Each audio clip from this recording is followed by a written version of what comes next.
Please please घर छोड़ के मत जाए जीजू, प्लीज। न तो मिस्टर इंडिया भी भाग जाए मिस्टर इंडिया, प्लीज आप घर छोड़ के मत जाइए। आप दोनों साथ में रहिए, साथ में जैसे हम और विद्या रहेली, best and friends. Please please. सागर,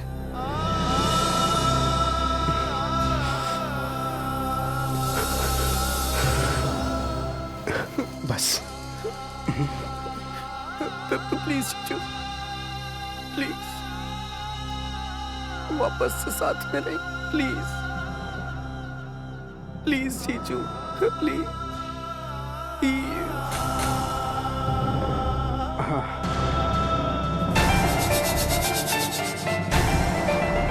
भारत की खातिर उकरे लागे।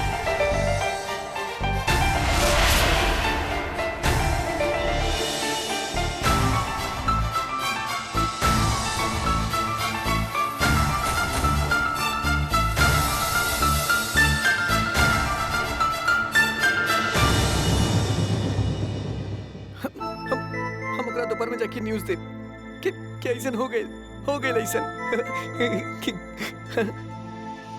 ऐसे नहीं खातिर भइल काहे के Sagar Pratap Singh is the genius, is the very genius. अरे विद्या, अरे आराम से। हो गई। तू जल्दी से मम्मी के लेके हॉल में आवा, हम मिस्टर इंडिया के लेके हॉल में आवता नहीं। ओके, गुड बाय।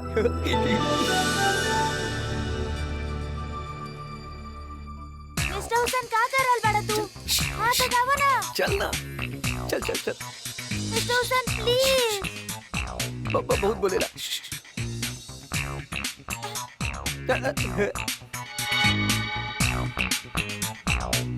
का भइल? चल।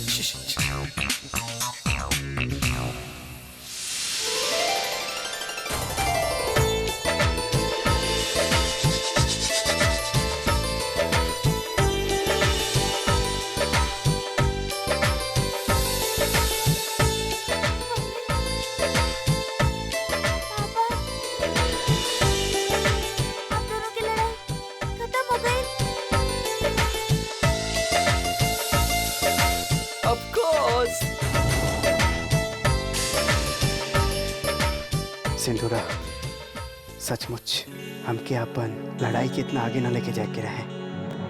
I am sorry. It's okay. Aniket, I am sorry. अब कोनो लड़ाई ना हो।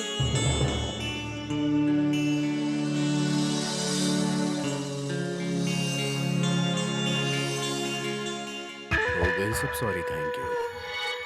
मजा ना आयल है, झगड़ा बहुत जल्दी खत्म हो गई।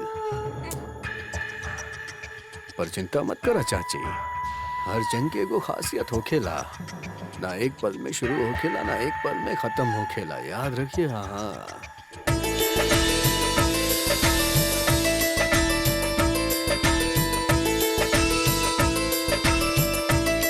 थैंक यू पापा, थैंक यू मम्मी।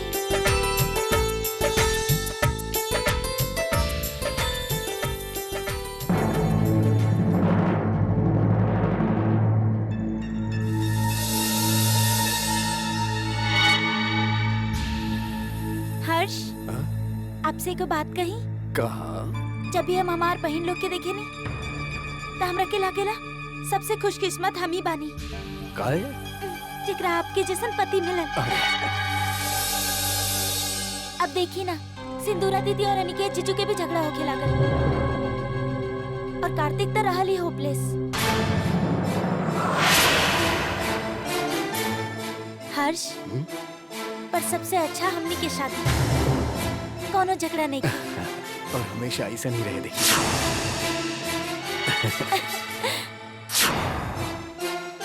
अगर भगवान चाहे ना, तब बहुत जल्दी महुआ जी के जिंदगी में ऐसा पति आई जैसे उनसे प्यार करी, उनकर दौलत से ना। देखिए एक और अनाउंसमेंट, वन मोर। हम और विद्या अनिकेत जीजू और सिंदूरा दी खातिर एक और डिनर टेबल बुक करे ले पानी, प्लीज कैब। आप लोग दोनों मिलके डिनर करब। आप दोनों के पक्का दोस्ती हो जाए, कबो न टूटे वाला।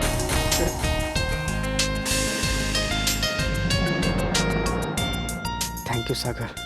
Thank you. Thank you Vidya. Thank you. Thank you mister Hussain. It's ओके।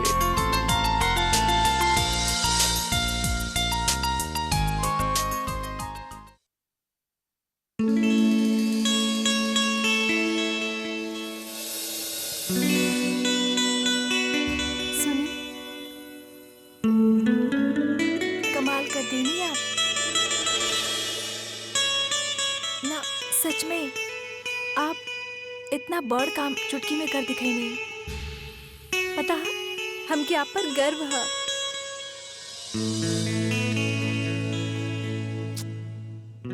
अरे का करल बानी? गुड। हम भी हो गए। चलो।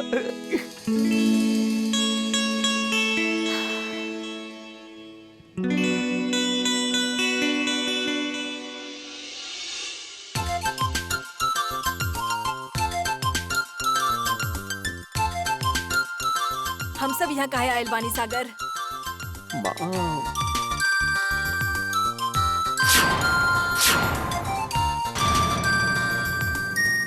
तू देखा।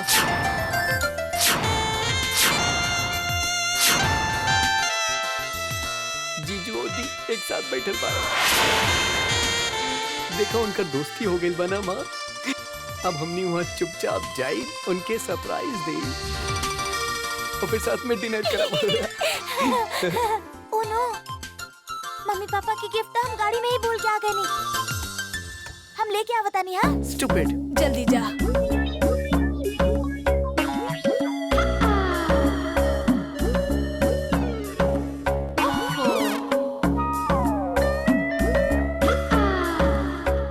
दोनों की दोस्ती तो हो गई। चलो ना, हमने सब जाके डिनर कर जा। बहुत भूख लगल बा। चुप। चलो।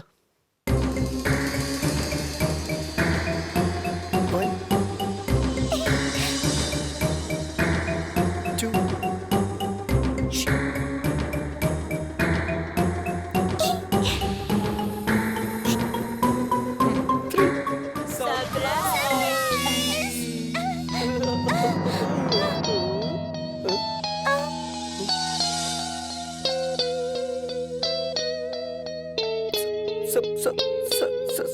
सॉरी अंकल, सॉरी आंटी जी। माफ करिए हमने का गलती हो गई, हमनी गलत फहमी हो गई। सॉरी। हाँ सॉरी। इट्स ओके, ऐसे ही होला। जीजू दी कहाँ गई ले?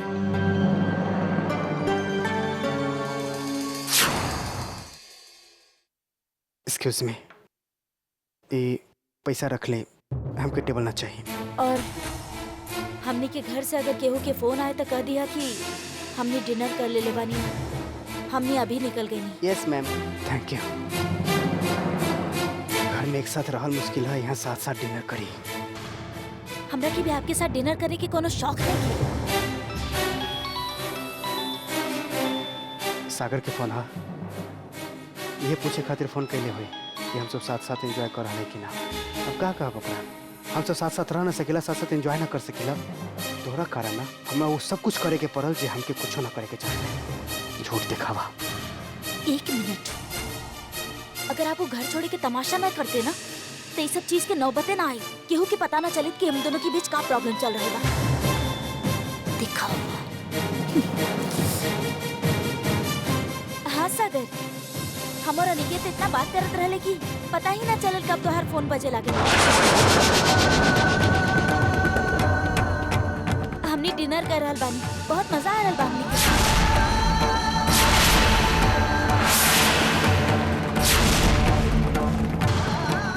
झूठ।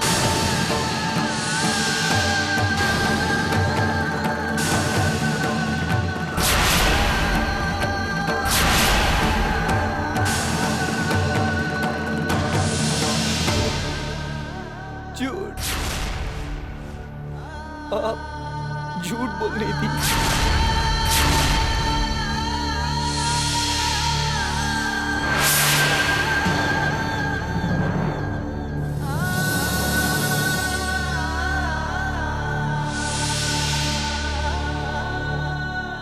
अरे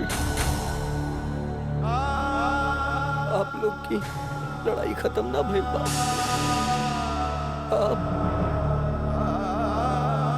मिस्टर इंडिया खातिर झूठ बोल दी।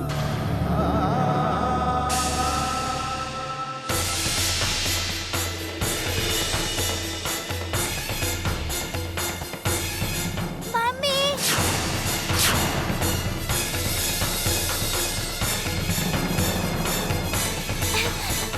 मम्मी ये रहल आपकी गिफ्ट। और पापा ये रहल आपकी गिफ्ट।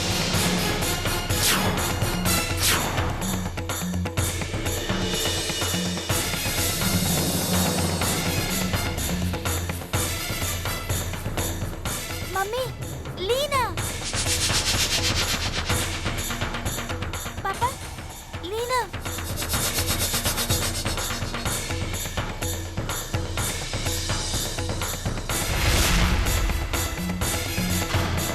आप लोग इतना सीरियस का है बात? क्यों कुछ बोलत का है नहीं? आप दोनों की लड़ाई तो खत्म हो गई ना? पापा बोले ना।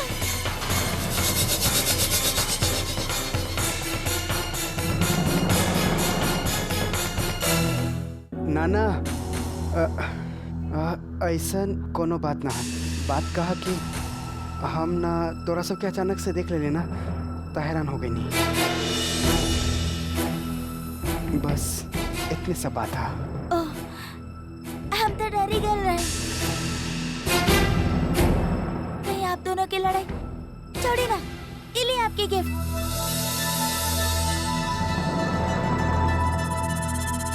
मम्मी चलो खाना खाए चला जा। चली ना मम्मी।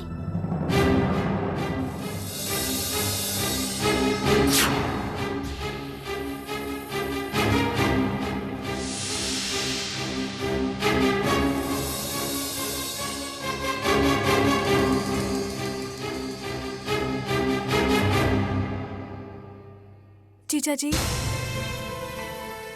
चलिए।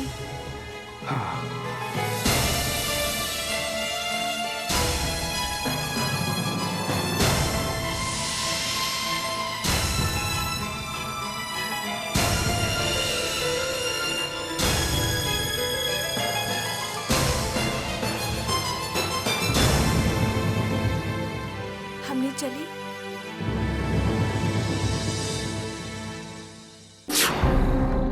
जी अब जिसने वापस आए हम रिपोर्ट लेके आपसे मिलत हैं। फिर आप जे सजेस्ट करब हम वैसे नहीं करब। Thank you.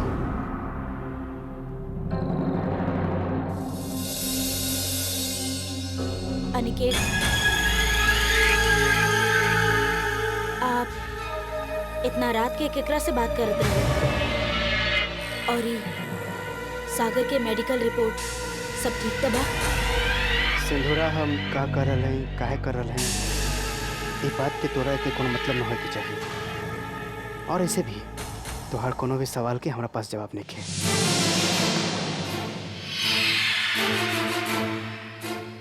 कब तक ये तरह पेश आई?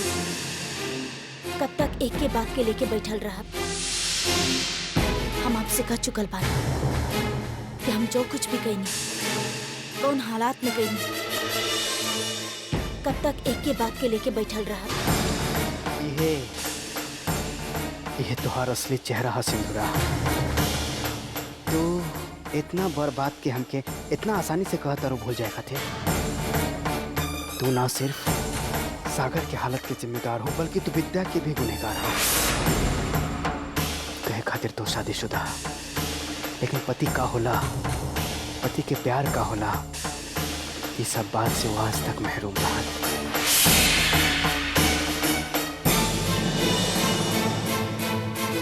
सिंधुरा शुक्र मनावा वो नन्हा सा जान भारत के जेकर मुंह देख के हम हमेशा चुप रह जाते।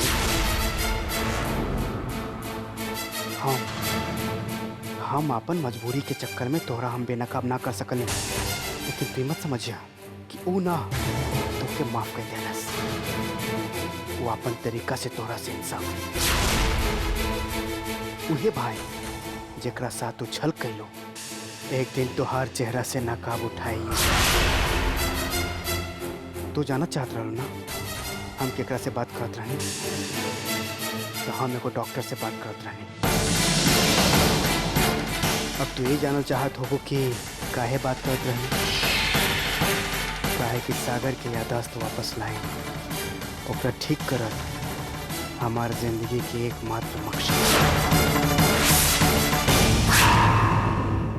ताकि वो जब ठीक हो जाए सबके बता सके कि ओकर बड़ी बहन सिंदूरा दीना ओकरा साथ का कैला।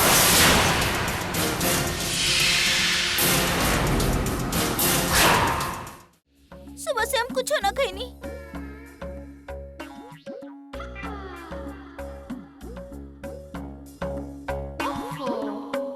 अरे सालू भाभी, काहे इतना धमा चौकड़ी मचा रहले बाड़ू आप? का चाहिए आपके? पोटैटो चिप्सन। वो डब्बा में है। उधर वहाँ ठीक बा। आई हम आपके मदद करत हई। हाँ, हम खुद उतार ले।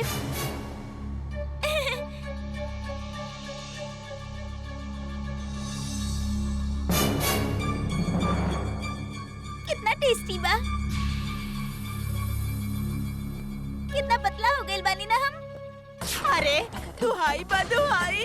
हाय अब नौकर के औकात न देखा। हाय चीनू बेटा जल्दी आवा, अभी सब कुछ होके लागल है घर में। हमर सालू के हाथ लगावत है। चल निकल यहाँ से। हाँ, तरह के चलो अपना। अरे ना।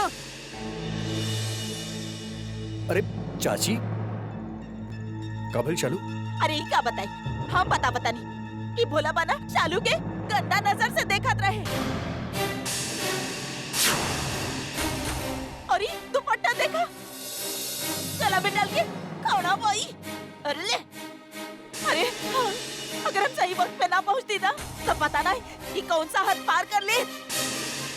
चाची जी आप क्या कर रहे हैं? अरे बदतमीज। अरे चाची, और पहले भी हम 2-3 बार एक रखे शालू के घूरते देखे नहीं है, लेकिन तब समझने रही कि शायद हमार वहम बा, लेकिन ये तो हाथ से बाहर चल गए। चाची ऐसा करी ना सकेले भोला भैया। तोरा के यकीन नहीं है ना तो शालू से पूछा। शालू हाँ ना? He was घूरिंग मी। अरे हाँ। हेमा,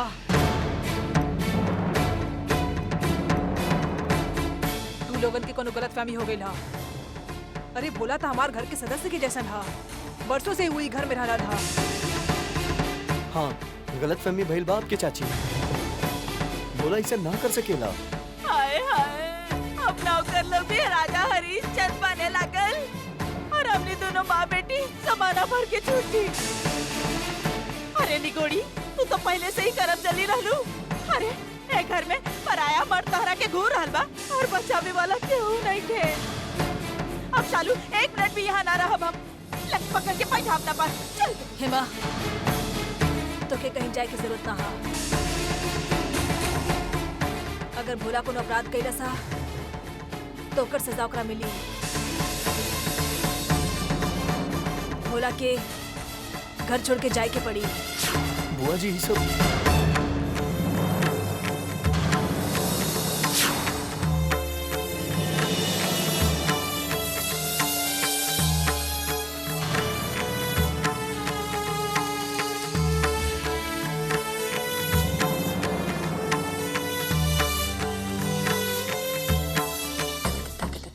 बेचारा भोला के साथ गलत ही, बाकी का करती।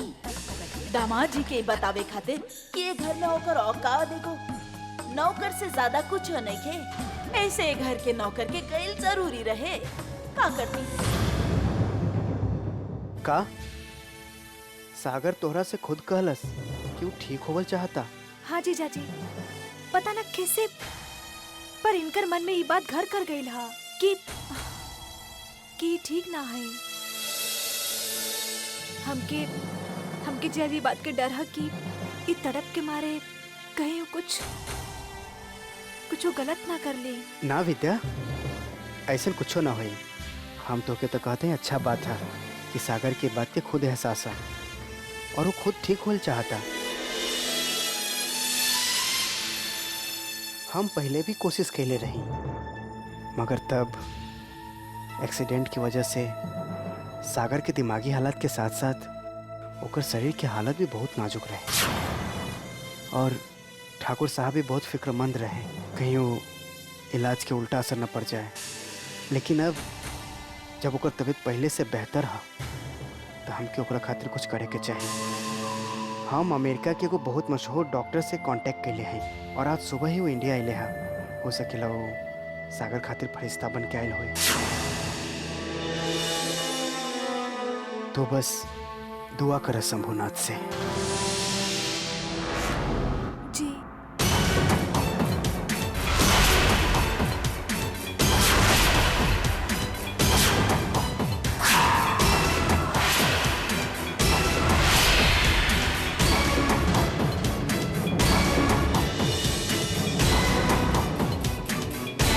सागर के ठीक होवे से हमके यकीन है कि घर के बहुत सारा चीज ठीक हो जाए,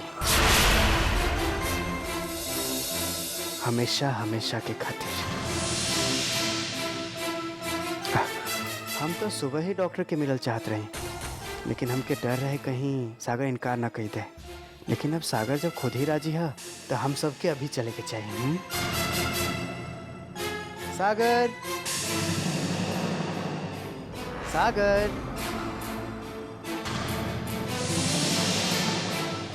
या जीजू नीचे आवा।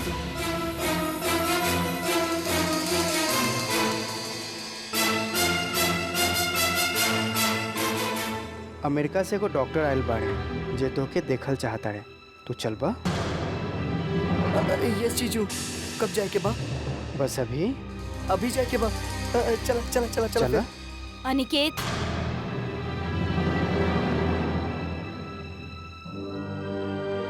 हमहू चलब आपके साथ। ना,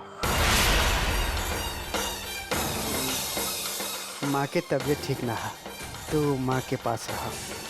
बहुत जल्द वापस आ जाए। तोरा खातिर कोनो खुशखबरी लेके। Good news.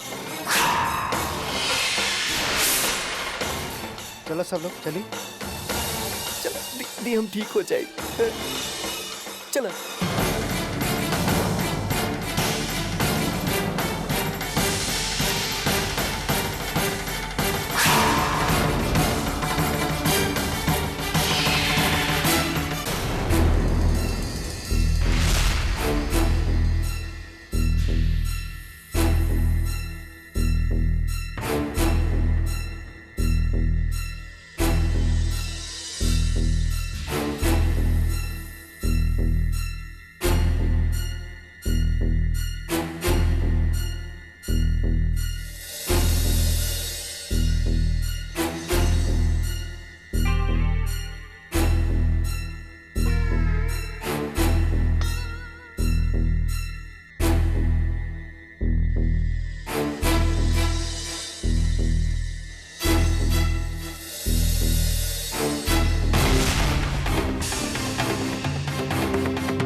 सागर जी, टी शर्ट ऊपर करके बांह दिखाई।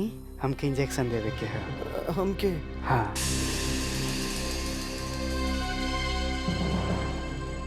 घबरा मत, हमके बिल्कुल डर नहीं के लागत। हम ठीक हो जाए।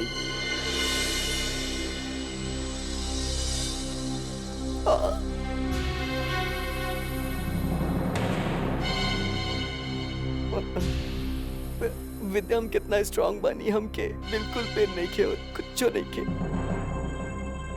अब आप लोग प्लीज बाहर जाएं। जी सागर, हम सब बाहर हैं।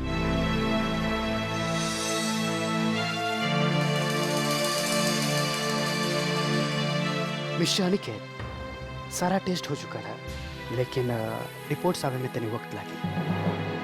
ऐसे आप लोग घर जा चाहते हैं तो जा सकेला, हम आपको फ़ोन कर दिए। ना ना डॉक्टर, हम रिपोर्ट्स लेके ही जाए। ठीक है विद्या, तू सागर के घर ले जा। हम बाद में आवत हैं। जी जीजा जी, आइए आप।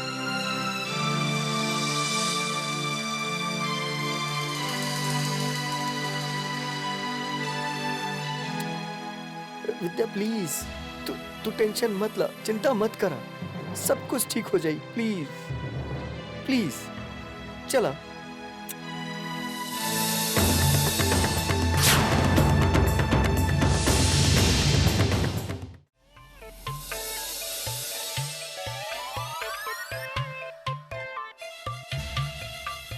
केहू नहीं खे, कमाल बा हमके तलाक लहजे हुई हैं।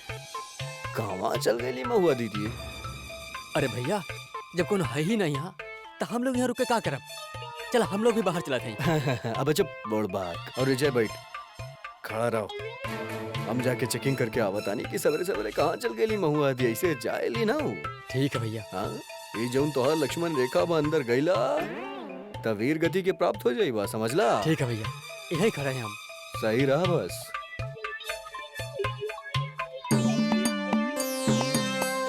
अरे अंगना में बाबा, अरे वाह कितना बड़ा आईना बा। अरे ये तो हम बानी। अरे हमका तो मालूम ही नहीं के रहल कि हम इतना खूबसूरत भी लग सकते हैं। अरे अंगना में बाबा, दुआरे पे माँ, कैसे नहीं गोरी हम तोहरे घर माँ। अरे बाबा, इत नहाने के कमरा से आवाज आ रहा बा, लगेला कौन हा। अरे अरे कहाँ छुपी, अरे कहाँ भागी? अरे अरे भैया, अरे भैया भैया।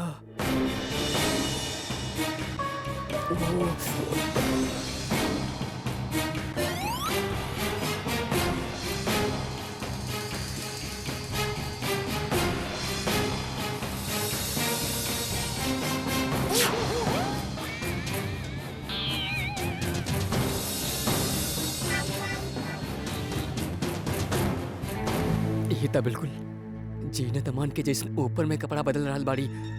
अब लल्लन भैया का करबा?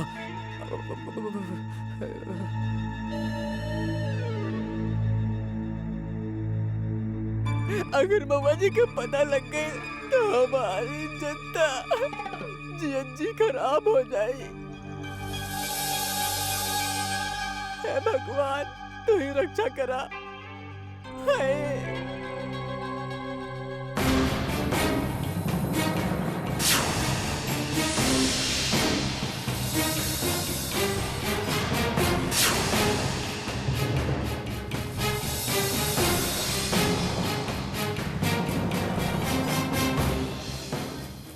पर्दा के पीछे क्यों खड़ा बा? दरवाजा भी खुला बा। जब तक क्यों की पुकारा बहुत देर हो जाए।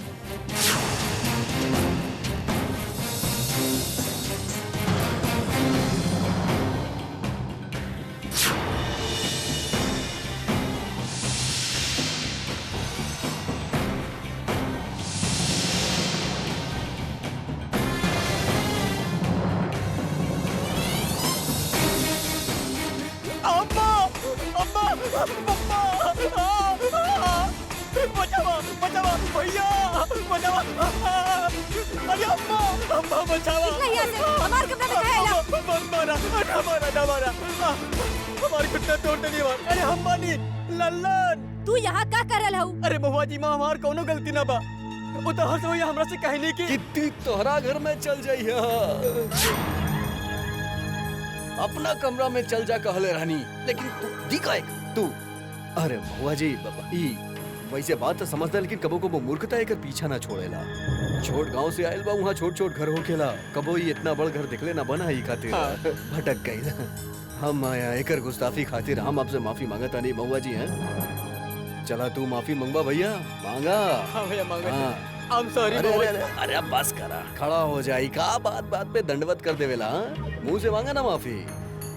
I'm very sorry। चला चल माफी है, सहारा तो दे दा भाई, माफी। सहारा दे के लेके चला भाई। अरे बहुत जोर चला। से मार। अच्छा भाई लगा, चला। सारा घर में एकरा हमार कमरा ही मिलल रहे भटके खातिर। पर अगर आप ही गेल रहता पर्दा के पीछे चिपके का करत रहे?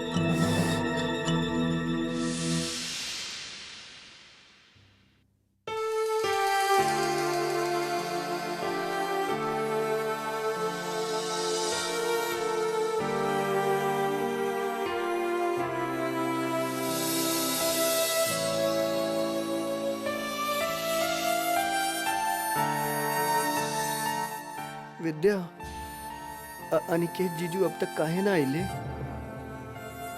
हमके बहुत नींद आवत बा। आप सो जाए, चलिए आए। ना, हमके जाने का बा कि डॉक्टर अंकल का कहले। प्लीज। एगो काम करत हैं, आप सो जाए, जैसे जीजाजी आए ना हम आपके बता दे। प्रॉमिस। प्रोमिस।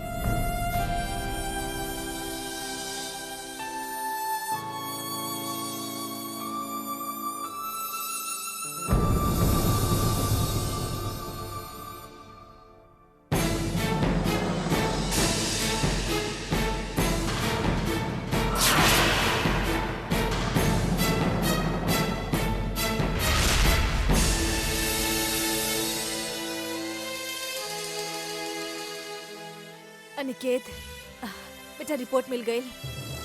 जी माँ। माँ, रिपोर्ट देखे के बाद डॉक्टर कहला सा कि एगो ऑपरेशन करे के पड़ी, ओकरा बाद सागर बिल्कुल ठीक हो जाई।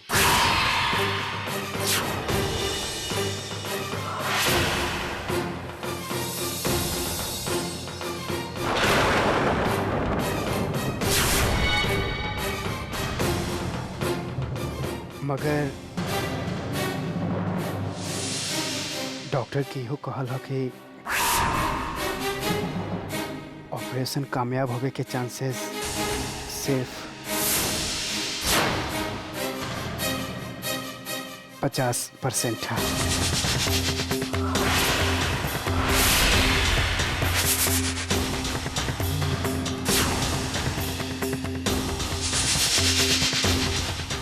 हो सकता एकरा बाद सागर के हालत और बिगड़ जाए।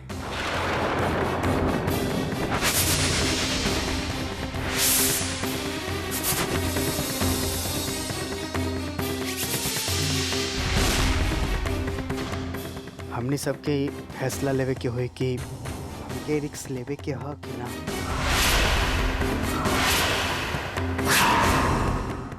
अगर हम फैसला करें कि हाँ कि हम ऑपरेशन करावल चाहते हैं तो ऑपरेशन काल्हो हो सकेला। हम सागर के जिंदगी के साथ कोनो भी खतरा ना लेवे के चाहत बानी। अगर ठीक होवे की उम्मीद सिर्फ 50% था तो ये हम ऑपरेशन ना चाहत बानी।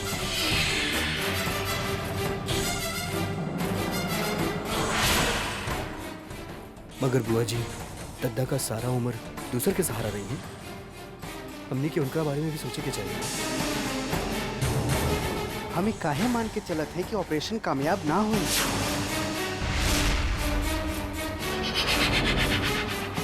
और आज जे सागर जिंदगी जी रहा, आप सब ओकरा जियल कहत हैं। जीजा जी बिल्कुल सही कह रहल बाड़े। ये ऑपरेशन होके की चाहिए। कम से कम अब छोटे ठाकुर हमार चुटिया तो ना खींची है। हाँ। अरे तोरा के खाक समझबा ये सब चीज के? हाँ, कुछ भी बोलत रहेली। हाँ जीजा, ई जो 50% के रिस्क बा बहुत ज्यादा बा जीजा जी। ई तरह हमनी, हाँ माँ जी, ई तरह हमनी छोट ठाकुर के जिंदगी के साथ खिलवाड़ ना कर सकेली। हमके तो ऐसा लागेला आपके। हर्ष, आप ऐसा कह रहल बाड़े? मूंछ लगे कि डर से इंसान चलल फिरल ना छोड़ेला। और फिर डॉक्टर्स ऑपरेशन से पहले यूजुअली ये सब बात करेले। भगवान ना करे कल के कुछ ऊंच नीच हो जाए तो इल्जाम उनका ऊपर ना आए, यही खातिर। एकर मतलब ई ना होखेला कि हमने ऑपरेशन ना कराए। जीजा जी, हमनी के सागर के ऑपरेशन जरूर करवावे के चाहिए।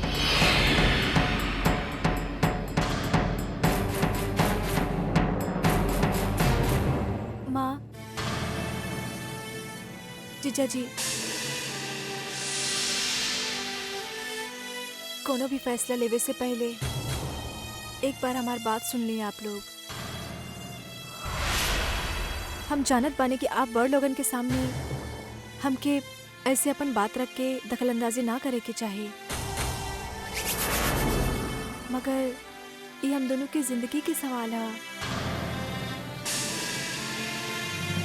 हमार आप लोगन से यह विनती है कि आप लोग ये ऑपरेशन मत करवाएं।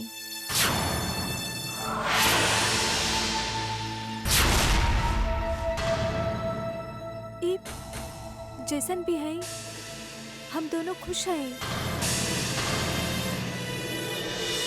हम ये बात के मानत है कि पिछला कुछ दिन से ही ये बेहद परेशान है अपन दिमागी हालत के लेके, ये बहुत तड़प रहा है,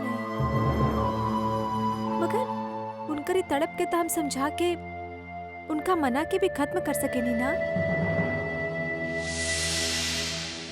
मगर कल के दिन अगर ऑपरेशन के दौरान कुछ भइल था, कुछ भी गलत भइल था, हम तो कुछ भी ना कर सकब ना। बस इतना सा विनती है आप लोगन से कि ऐसा ऑपरेशन मत करें आप लोगन, जिसमें इनका जान के जोखिम होए।